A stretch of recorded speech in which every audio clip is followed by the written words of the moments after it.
MTN Noon News. Good afternoon, everyone. Thanks for joining us on your MTN Statewide News this Tuesday. I'm Janelle Slade.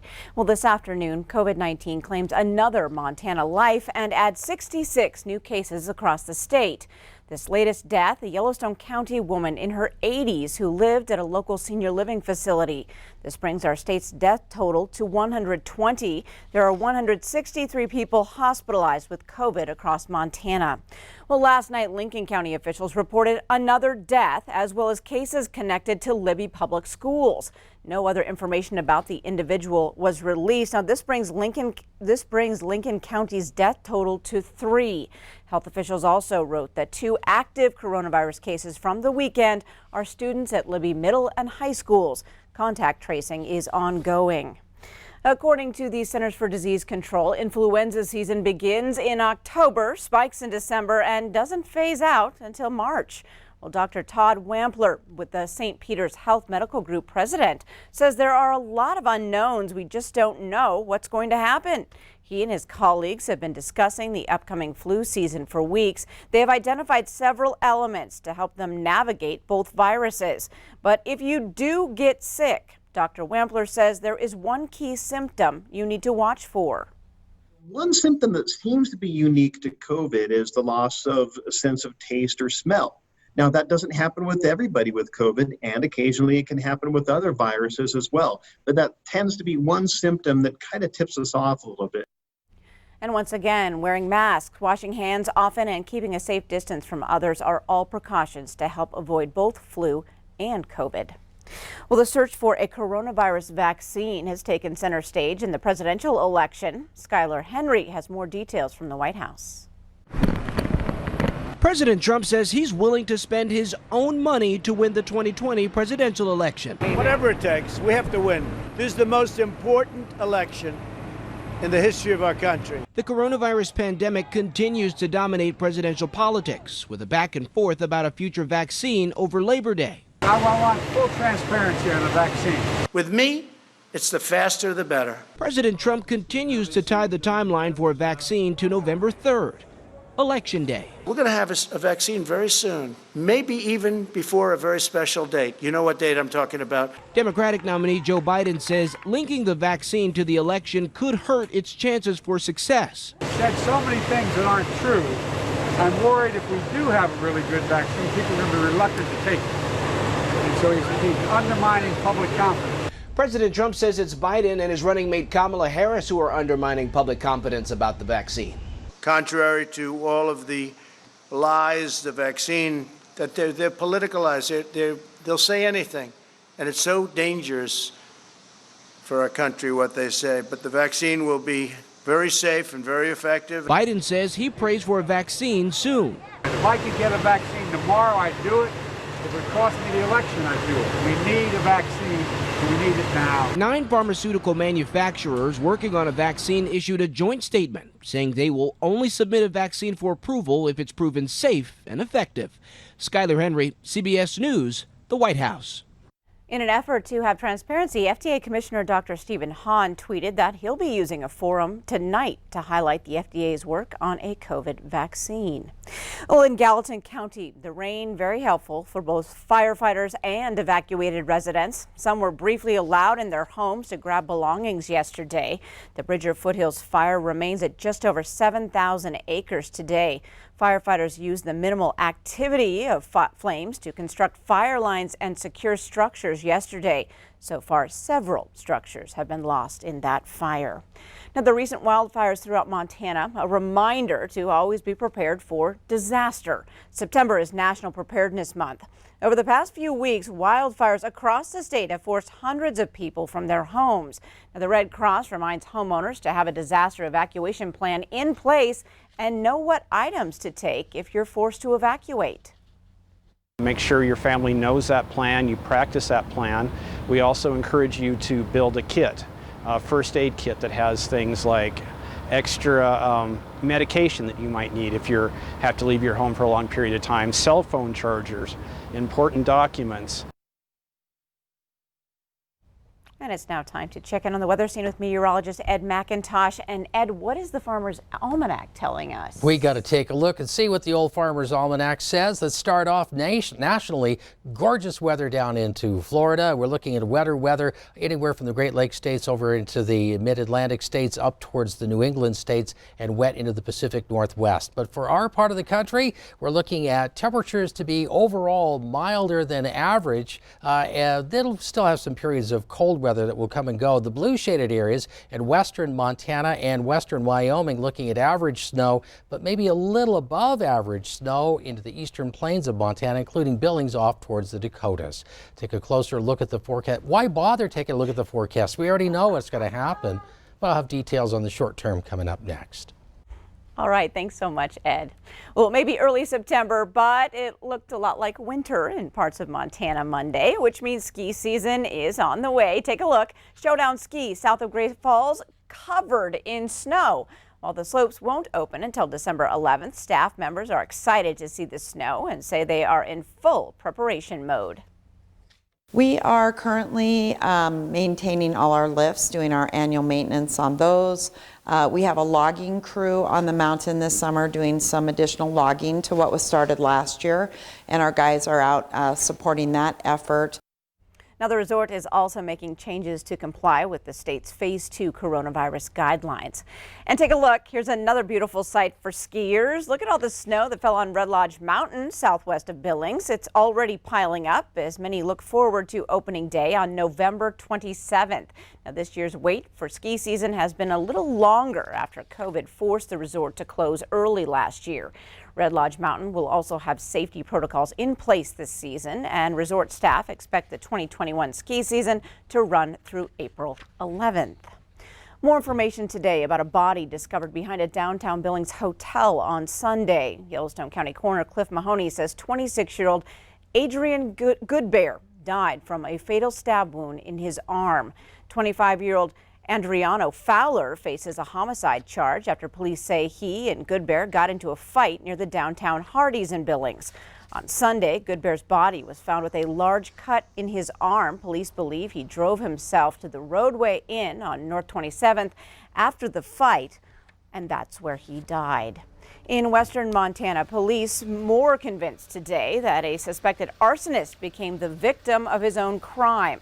Authorities say the body of 33-year-old Julian Draper was found in the Torch Mission Valley Cultural Center in Pablo. Police believe Draper started that fire. He was also arrested last month in another arson. The Cultural Center was burned down Sunday evening and is home to many ancient artifacts and documents from the Salish tribes. The gift shop was a complete loss, but officials hope parts of the museum are still salvageable. Well, the Helena Regional Airport secured nearly $5 million in federal funding to pay for its major upgrades to its Rocky Mountain Emergency Services Training Center. The Federal Aviation Administration announced the airport will receive $4.9 million in grants. Now, that includes almost $500,000 from the CARES Act COVID relief package. Firefighters from around the country practice putting out aircraft fires at the training center on the airport campus. Airport Director Jeff Wadey-Camper says the grants will cover full replacement of the center's fire system and repairs to the building. Work is set to start in October and should wrap up by April in time for the next training season. Well, still ahead on your noon news, put on your dancing shoes. We are taking you to a group who found a way to keep rehearsal going during the pandemic. But first, Ed's in next with your statewide weather forecast. With meteorologist Ed McIntosh. Welcome back to the noon news. Temperatures are trying to recover a little bit after a really cold start this morning. We're still looking at readings into the 40s and 50s here as of midday. Nyhart in central Montana, the coldest not only in the state but in the nation. 13 degrees first thing this morning. It was 19 in Culbertson, Montana, and 19 up in Scobie in northeastern Montana as well. So the temperatures are starting to push back up again with a clearer sky and the light winds. And overall, we've got lots of sunshine today after the rain and snow from yesterday. Check out some of the accumulations. Over an inch reported into areas in the eastern plains of Montana, down towards Rapid City, South Dakota, and 10.5 inches of snow with several reports around Red Lodge and south central Montana, Livingston, in a couple of inches there. So reports were widespread down the East Mountain slopes yesterday afternoon. East Helena had a report of 5.5 inches of snow there. So the upper level wind still coming out of the north. That's holding our temperatures in check around this cutoff low that's dug down into Wyoming and in Colorado. The good news is these dark red shades show where the smoke has been fading out of Montana and down into Wyoming and Colorado. And with the winds pushing away from us, you can see those effects here as we start looking off towards the Pacific Northwest. So here's a look at how things are coming together for us today. Sunshine, but still chilly, and temperatures are going to be well below seasonal averages and then start to drop back down into the 20s to low 30s first thing tomorrow. That means more record-setting cold could be setting up for tomorrow afternoon, or at least in the morning hours. By the afternoon, we'll start to see a recovery into the 50s to 60s by later in the day. The warm, dry air continues to build in as we get in later into the week, so gradually the temperatures will start to edge up and continue to build a bit as we start getting into the weekend and the first part of next week. Temperatures will continue to warm for the overnight lows as well, so we'll go from 20s, 30s to 40s and 50s at daytime highs by early next week, and much of the region could be upper 70s, 80s, even some low 90s. So for today, we'll look for a mix of clouds and sunshine. We're on our way up into the 50s and some 60s today, especially here as we start looking over into northwest and north central Montana, areas that didn't pick up quite as much accumulation, but areas that had some snow on the ground are going to struggle through the afternoon to try and warm up. Most of the sun's energy will go into trying to melt some of the snow. And then overnight readings will drop down anywhere into the teens, 20s, 30s, maybe a couple of low 40s, especially around Great Falls up towards Cut Bank, where just a bit of wind down the East Mountain slopes will help to have some effect and help to hold up your temperatures overnight. It won't be particularly windy, but enough wind coming off the mountains to aid with that warming. And then tomorrow, 60s to low 70s by later on in the afternoon. In the extended outlook, looking at temperatures continuing to edge up 60s, 70s, 80s around Kalispell and Missoula,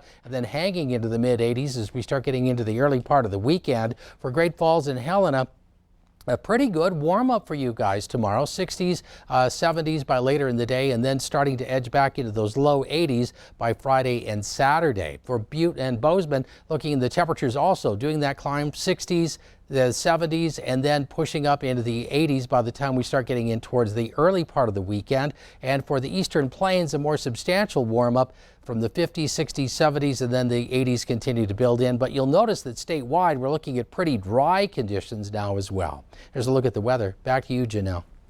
All right, thanks so much, Ed. Well, a Flathead Valley dance company creatively choreographed and rehearsed to stay safe from coronavirus, while they still delivered a performance to bring their community together. MTN's Maureen Sue shows us how the dancers did it. Here at Dancing Spirit Ranch, a dance performance was able to take place with an audience, but special alterations needed to be put in place for coronavirus regulations. Performers had to be spaced apart at a certain, so there's no partner work, there's no lifting or, anything like that, which is part of the original vision for sure. Leslie Yancey, founder and artistic director of Yancey Dance Theater, says coronavirus changed the way she created and rehearsed this dance piece. Landmarks to designate space for each individual, almost like swimming lanes, and here's the area to move in. So very clear boundaries. When social distancing couldn't be maintained, dancers and audience members wore masks. The first part was going to be no mask, but then it was still even difficult to get everyone far enough apart. Yancey says luckily the dancers performed outside at Dancing Spirit Ranch, where they have over 160 acres of land. Co-founder of Dancing Spirit Ranch, Robin Gardner, says because of the virus, the ranch's typically busy summer was quiet with just one reservation. We did get the PPP loan, which was nice, but at the same time, really, that was created for 2 months. The Personal Paycheck Protection Program was designed to support small businesses and help with things like their payroll. Gardner says Yancey Dance Theater approached Dancing Spirit Ranch to perform outside. Perfect timing. It was when I was trying to reinvent the wheel, think about what we could do to get people outside, how to get people to the ranch. With this space, Yancey Dance Theater was still able to perform safely outside, but with masks. In Columbia Falls, Maureen Sue, MTN News. Thanks, Maureen. Now, Dancing Spirit Ranch co-owner Robin Gardner says they are starting to book up for fall, but will have to be flexible if coronavirus cases continue to rise. Your latest ag news is next with Lane Nordland. Stay with us. Ranch Report from the Montana Ag Network. Welcome back for today's farm and ranch news, and it is definitely a bit colder where I'm broadcasting from today, and of course it's after Labor Day. That means the straw hats are put away, and it's time for the old felt hat as we move into the fall cooler weather. Looking to news today, friends, farmers and ranchers always know how to find a solution to any problem they face, but nothing is more frustrating or heartbreaking than seeing your child suffer from an illness. 6-year-old Grant Heaton from Warden was diagnosed with Duchenne muscular dystrophy 3 years ago. At this time, there's no cure for DMD, but with the help from Billings Livestock Commission and local ranchers, work is being done to find one. Duchenne muscular dystrophy is a genetic disease that causes progressive muscle wasting. Our son Grant, how his muscles work and his breakdown and turn into scar tissue. So usually boys with Duchenne are usually in a wheelchair around age 12. They generally don't make it out of their mid-20s. We decided to have a cattle sale to raise money for research to try to fight this bugger of a disease. To find a cure, the Heaton family has teamed up with Billings Livestock Commission to hold the Calves to Cure DMD event.